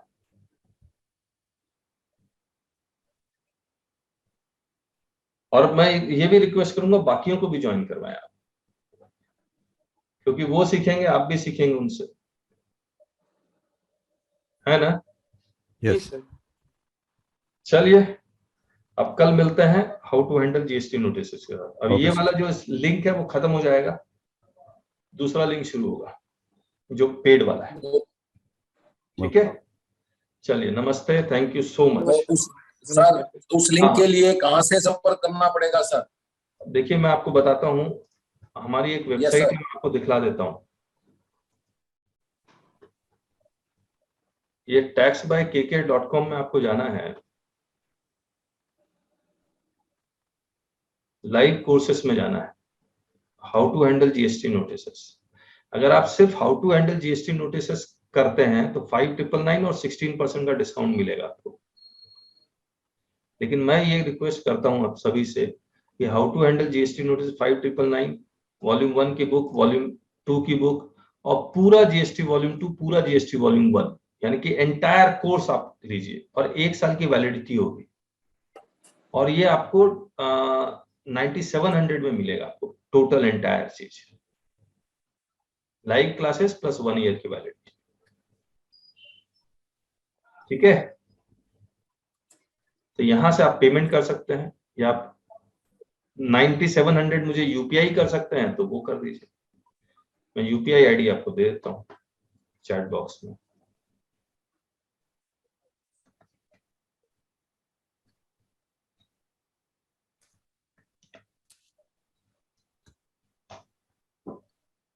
चैट बॉक्स में यूपीआई आईडी दे दिया है और आप सिर्फ 5,999 का चाहते हैं तो आप देख लीजिएगा, मतलब आपको जो सूट करता है। लेकिन मुझसे सजेशन मांगेंगे तो कंप्लीट कीजिए।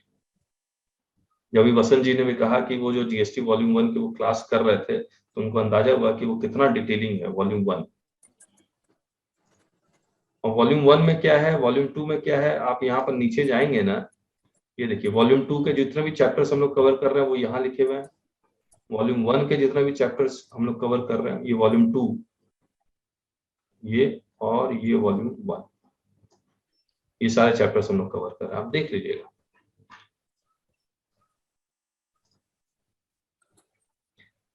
ठीक है सर, वॉल्यूम 1 नया किताब कब तक आ जाएगा सर? हाँ, वॉल्यूम 1 की किताब आज छपने जाएगी। अच्छा, तो ये जितना भी अभी अमेंडमेंट किया है ना वो तो लेना होगा नया फिर से। वो सब अपडेट कर रहे हैं हम लोग। ठीक है, ठीक है sir, bye bye. Bye bye. बस